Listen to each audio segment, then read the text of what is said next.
So Angela just has some questions for you, and it'll only take a couple minutes, okay? Okay.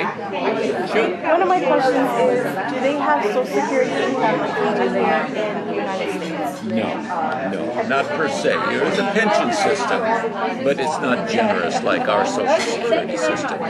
There is a subsidy for the retired people and elderly people, but it is not.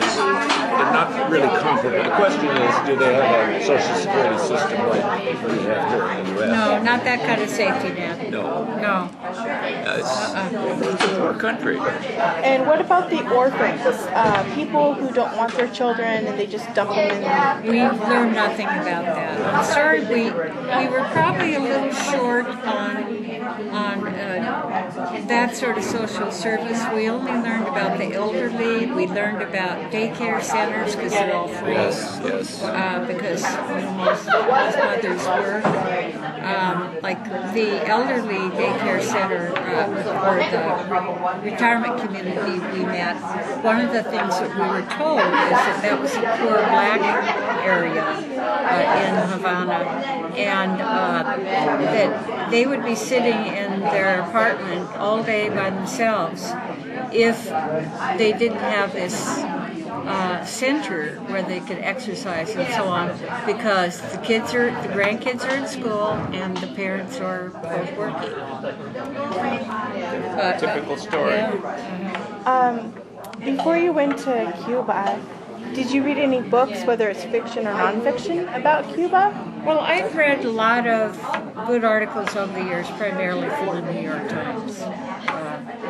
I think that their reporting is quite accurate, and if you get a copy of the 26-page story I wrote, I quote quite a few New York Times articles in there to try to fill out what I didn't learn on the trip. And we've both been very closely connected to the history as it's developed through the decades of Cuba, what's going on. We're students of history. So. Is it getting better in Cuba now? Yes. Than what happened like 100 years ago? Oh, infinitely. Sure. I mean, look at what I talked about Trinidad, for example, which was founded in 1517. Slavery wasn't abolished until 1886. And Angela, you really love music and art. I do. And so, Yes. so maybe ask a question about that. Okay, a question about music.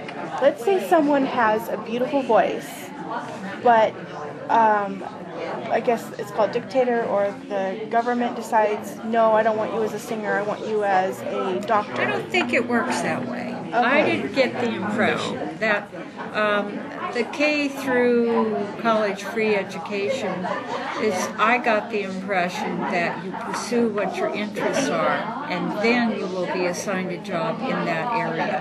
As I said, for 3 years. And then after that, you can look in the newspaper at the ads and try to find another job. But like one of the things, after our farewell dinner in Havana, we all got to ride back to the hotel in a beautiful American convertible. And I thought those convertibles were probably owned by the driver, but they're not. They're state employees. And not only is it his responsibility to drive the convertible, it's also his responsibility to keep it mechanically working. And so when it needs work, he would take it to a state auto repair shop. I think in the case such as you cited about somebody who has a lot of musical talent, you would contact some of the organizations that these dance companies or acting companies and offer to audition for them, because these are all very young people. Well, they didn't just fall in there by accident. And one of the people that I write about in my story is Alex, and we one of the evenings we got to go back to the Ludwig Foundation, obviously German sponsored, Ludwig was a German person who became enthralled by contemporary Cuban art. And so we founded this foundation, and in my story I give Alex's email, and that is a question you could email him. and ask that, because and when I had talked to him, he had just gotten back the day before from Brussels. Had spent 2 or 3 months in Brussels showing his art, and he had a fellowship. And then the next month, in January of this year, he was going to the Cleveland Art Institute, where he had another fellowship. So he's a very well-traveled young man, 28 years old. Wow. And it would be interesting if you contacted him to see how open he could be in his email, because I don't have any idea.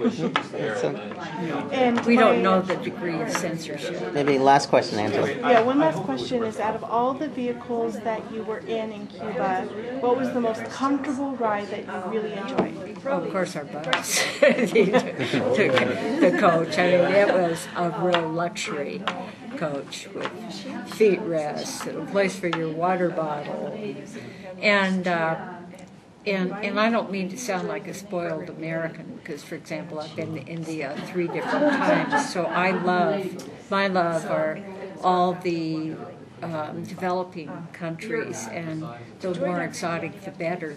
So I'm used to traveling rough, but what helps your stamina is if you can have a little luxury here and there, like a good hotel or a good bus. Well, I thank you for this opportunity, and I really enjoyed both your speeches. Oh, good. And I hope it was informative and entertaining. It's actually, I've learned to be grateful for what I do have, because from what I've seen in those houses, and even on the outside, I just almost cried. Well, I've seen a lot worse in other countries. I mean, that was for example, if you go to India, by Indian standards, that's luxury. Okay? Yeah. This is all new to me.